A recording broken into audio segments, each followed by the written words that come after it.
So welcome back to my YouTube channel guys. Is mayam welcome back. Processor ki channel में welcome to the. ऐसे खबर मुझे सारा को लाम बने दुबई में तो mayam दा Nike है तारे को Nike view खरा ये मतलब के दुबई में मुझे ऐसे दुबई मालूम है दुबई मॉल मालूम है ये हूँ मैं.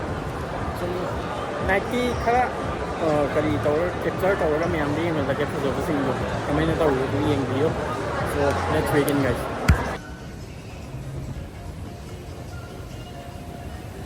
Sige, night ay day view di low pre hana. Night view siya ang pala niyo.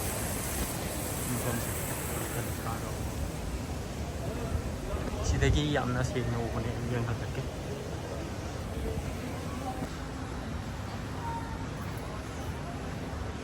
Burj Khalifa. And night view ni. Cafeteria na ching malay isla ऊपर इसला गई लग्जरी गई खाम बनी है गल के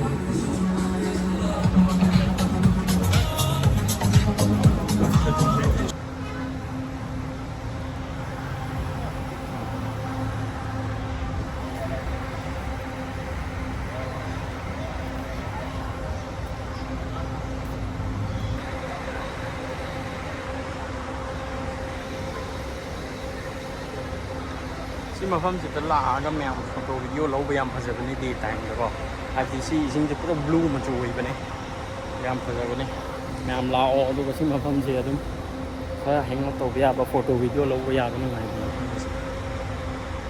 पैलेस की टाइप लोन साग थमें बुर्ज खलीफा की view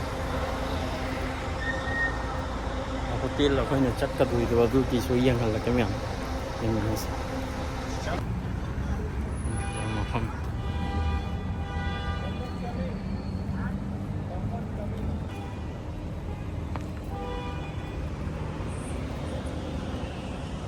opposite lagi rin downtown night view hai sini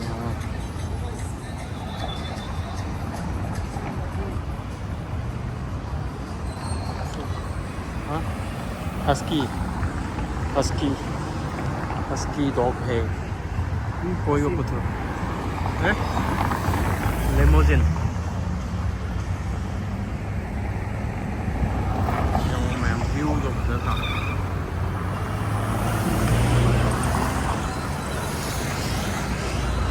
Sumanda Burj Khalifa ले है साइड का सीना रोड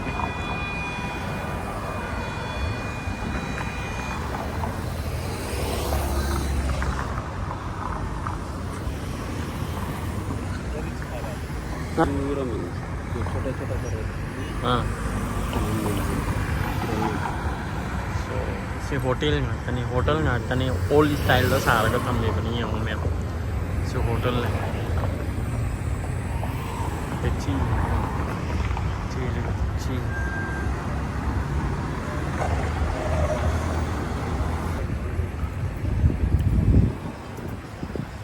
कोई बोले रो से अदम हाई मिनट पास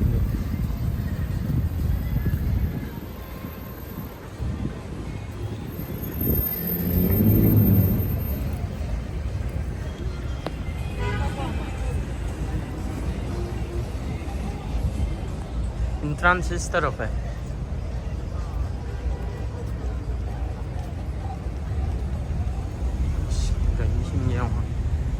मम्मी आज गई खाम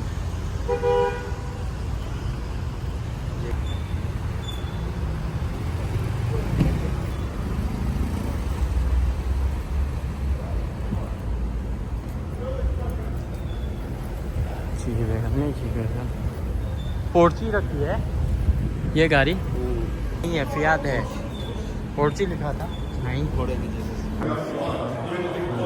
जर्नी लाने कोई सिदा वेट तौरी रूम चंग यादबनी तंग फमनी है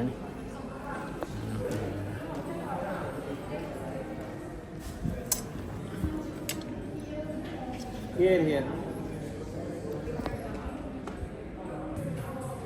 Lobby heritage hotel man automatic ngatan как не Нормально расположен.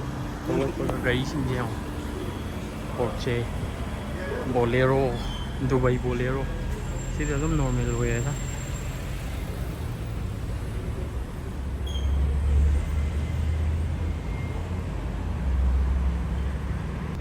That tree left side is mentioned Sukalman. Screening start हो गए हाईवे स्क्रीनिंग सोमदा फाउंटेन स्टार्ट हो रहे सो कोई पोत चई लौरग लाए हल्ले हजे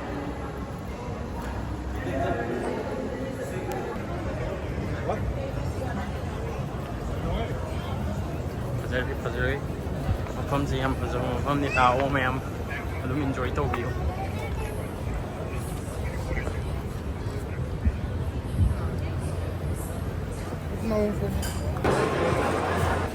मार्केट में वेट्रोज है दिको इंटरनेशनल मार्केट वो चीज़ लोग ना फ्रेश ना टेंगी हो में